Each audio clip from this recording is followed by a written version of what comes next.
2025 సంవత్సరం తెలంగాణ ప్రభుత్వానికి కలిసొచ్చిందా అంటే అవుననే చెప్పాలి.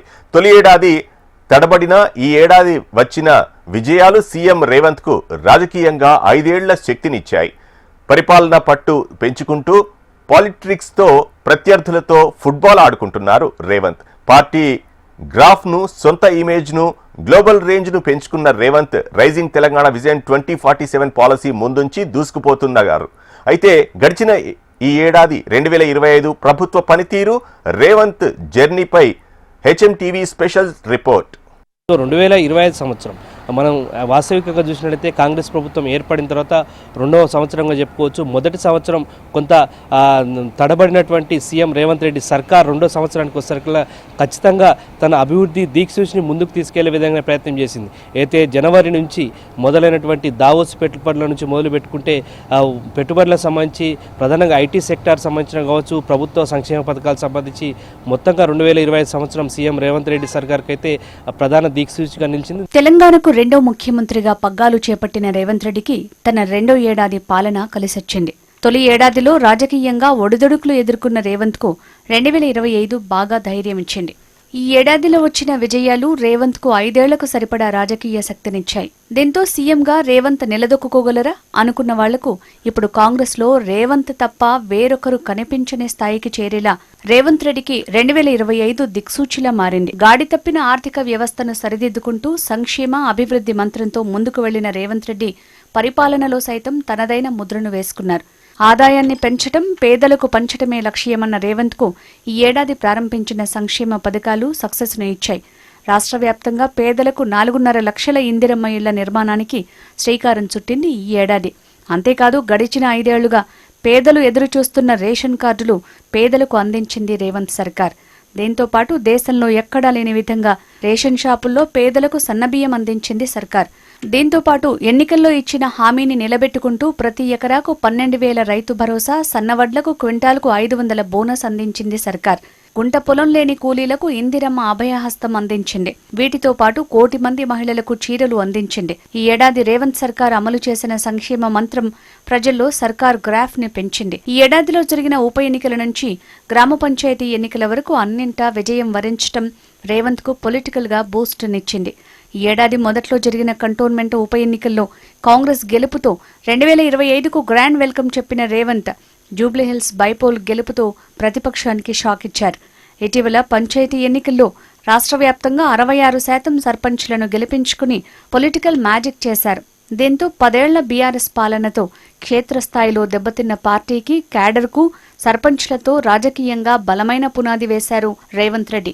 ఈ వరుస విజయాలతో తిరుగులేదనుకున్న బీఆర్ఎస్ ను ఓడించి డిఫెన్స్ లోకి నెట్టారు రేవంత్ రెడ్డి. ఇక పరిపాలనలో సంస్కరణలకు శ్రీకారం చుట్టారు. గత సర్కార్లో భూ సమస్యలకు కేంద్రంగా ఉన్న ధరణి స్థానంలో భూభారతి తీసుకొచ్చింది ప్రభుత్వం. కలెక్టర్ల కాన్ఫరెన్స్లతో అధికారులకు సర్కార్ లక్ష్యాలు వివరిస్తూ వారిని అలర్ట్ చేస్తున్నారు. అంతేకాదు గతేడాది వాయిదాలకు పరిమితమైన కేబినెట్ విస్తరణను పూర్తి చేశారు. ఏకంగా వివేక్, అడ్లూరి లక్ష్మణ్, వాకిటి శ్రీహరి, అజారుద్దీన్ ను కేబినెట్లోకి తీసుకున్నారు. సామాజిక సమీకరణాలతో రేవంత్ సక్సెస్ అయ్యారు. ఇంకా పెండింగ్లో ఉన్న 2 బెర్తుల భర్తీపై సీరియస్ గా దృష్టి పెట్టినప్పటికీ హైకమాండ్ నిర్ణయంతో చివరి క్షణంలో ఆగిపోయింది. ఇక ఈ ఏడాది జనవరిలో దావోస్ వేదికగా ఏకంగా 1,79,000 కోట్ల పెట్టుబడుల్ని తెలంగాణకు తీసుకొచ్చి కొత్త రికార్డు సృష్టించారు రేవంత్. అంతేకాకుండా గ్లోబల్ సమ్మిట్ వేదికగా మరో 5,75,000 కోట్ల పెట్టుబడులకు ఎంఓయూలు కుదుర్చుకుంది. ప్రపంచానికి తెలంగాణ మోడల్ ని పరిచయం చేయాలన్న పట్టుదలతో ఉన్న రేవంత్ రెడ్డి అభివృద్ధిలో తెలంగాణను నెంబర్ 1 గా నిలుపుతామంటున్నారు. దీనికి అనుగుణంగా హైదరాబాద్ లో మెగా ప్రాజెక్టుకు శ్రీకారం చుట్టింది ఈ ఏడాదిలోనే. మెట్రో విస్తరణతో పాటు మూసీ డెవలప్మెంట్ కారిడార్తో కాలుష్య కాసారంగా ఉన్న మూసీకి కొత్త చరిత్ర రాయాలని డిసైడ్ అయ్యారు. మూసీ కారిడార్ను అభివృద్ధికి కేంద్రంగా మార్చి ప్రపంచ పర్యాటకులను ఆకర్షించేలా ప్రణాళికలు సిద్ధం చేస్తున్నారు రేవంత్ రెడ్డి. త్వరలోనే బాపుఘాట్ దగ్గర అతి ఎత్తైన మహాత్మాగాంధీ విగ్రహ ఏర్పాటుకు సిద్ధమవుతోంది. ఇక న్యూయార్క్, టోక్యోలకు ధీటుగా 4th సిటీగా ఫ్యూచర్ సిటీ నిర్మాణానికి పునాది రాయి వేశారు రేవంత్ రెడ్డి. రాజధాని శివారులో బేగరకంచెలో 30,000 ఎకరాల్లో జీరో నెట్ సిటీని నిర్మించనుంది. ఇప్పటికే ఈ ఫ్యూచర్ సిటీలోకి దిగ్గజ కంపెనీల రాక మొదలైంది. ఇక్కడ AI hub, sports hub, skill university, IT, pharma, bio ఇలా ప్రపంచ దిగ్గజ సంస్థలకు క్యారఫ్ అడ్రస్గా ఫ్యూచర్ సిటీని తీర్చిదిద్దాలన్నది లక్ష్యంగా పెట్టుకున్నారు రేవంత్. అంతేకాదు ఇదే ఫ్యూచర్ సిటీ వేదికగా తెలంగాణ రైజింగ్ 2047 గ్లోబల్ సమ్మిట్ ని నిర్వహించింది సర్కార్. ప్రపంచ దిగ్గజ కంపెనీలను సమ్మిట్కు రప్పించింది. సమ్మిట్ వేదికగా భవిష్యత్తు తెలంగాణ కోసం తెలంగాణ రైజింగ్ 2047 విజన్ డాక్యుమెంట్ ని ఆవిష్కరించారు రేవంత్ రెడ్డి. ఈ విజన్ డాక్యుమెంట్ తో రేవంత్ తన గ్లోబల్ ఇమేజ్ పెంచుకున్నారు. ప్రపంచ ఫుట్బాల్ లెజెండ్ లియోనల్ మెస్సీతో కలిసి ఫుట్బాల్ ఆడటం రేవంత్ కి సరికొత్త ఇమేజ్ తెచ్చిపెట్టింది. ముఖ్యంగా యువతలో రేవంత్ పర్సనల్ గ్రాఫ్ ని పెంచింది. ఇలా మెస్సీతో కలిసి ఫుట్బాల్ గేమ్ ఆడి దేశవ్యాప్తంగా పాలిటిక్స్ లో సైతం క్రేజీ స్టార్ గా నిలిచారు రేవంత్ రెడ్డి. ఇక గ్రౌండ్ లో ఫుట్బాల్ ఆడటమే కాదు, ప్రతిపక్షాలతో ఈ ఏడాది రేవంత్ పొలిటికల్ గేమ్ లో దూకుడును ప్రదర్శించారు. దేశంలో దశాబ్దాల డిమాండ్ గా ఉన్న మాదిగ రిజర్వేషన్లను అమలు చేసిన తొలి రాష్ట్రంగా నిలిపారు రేవంత్. అంతేకాదు స్వాతంత్ర్యం అనంతరం బీసీ కులగణనను అది కూడా శాస్త్రీయంగా చేసింది రేవంత్ సర్కార్. బీసీలకు స్థానిక సంస్థల్లో 42% రిజర్వేషన్లను ప్రకటించింది. అయితే రిజర్వేషన్ అంశం కోర్టు తీర్పుతో ఆగిపోయినప్పటికీ రాజకీయంగా ప్రతిపక్షాలను మాత్రం డిఫెన్స్లోకి నెట్టారు రేవంత్ రెడ్డి. ఇక ముఖ్యమంత్రి హోదాలో గతంలో ఏ సీఎం చెయ్యని విధంగా ఏకంగా ఓయూ ఆర్ట్స్ కాలేజీ ముందు సభను నిర్వహించి యూనివర్సిటీ అభివృద్ధికి ఏకంగా 1000 కోట్లు మంజూరు చేశారు సీఎం రేవంత్ రెడ్డి. ఇక గత సర్కార్ చేసిన తప్పులను ప్రజలకు వివరించడంలో సాహసోపేతంగా ముందుకు వెళ్లారు రేవంత్.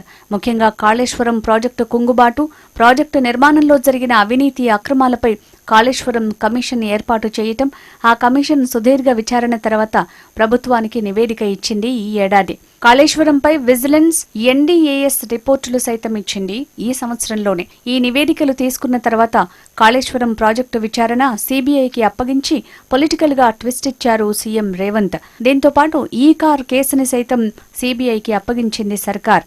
సీబీఐకి అప్పగింత వెనుక రాజకీయంగా బీఆర్ఎస్, బీజేపీలను ఒకేసారి టార్గెట్ చేసే వ్యూహాన్ని అమలు చేశారు రేవంత్. రాష్ట్రంలో సంచలనం సృష్టించిన ఫోన్ ట్యాపింగ్ కేసుపై సిట్ ఏర్పాటు చేసింది ఈ ఏడాది. ఈ కేసులో త్వరలోనే కేసీఆర్, కేటీఆర్ సహా కీలక వ్యక్తులు విచారణ ఎదుర్కోక తప్పదనే వాదన వినిపిస్తోంది. ఈ కార్ రేసు విషయంలో ప్రభుత్వ నిధులు దుర్వినియోగం, బీఆర్ఎస్ కు ఎలక్టోరల్ బాండ్స్తో క్విడ్ ప్రోకో జరిగిందనే అనుమానం. ఈ కేసులో కేటీఆర్ విచారణకు గవర్నర్ ఆమోదం లభించగా ఐఏఎస్ అరవింద్ కుమార్ డీఓపీటీ అనుమతి పెండింగ్లో ఉంది.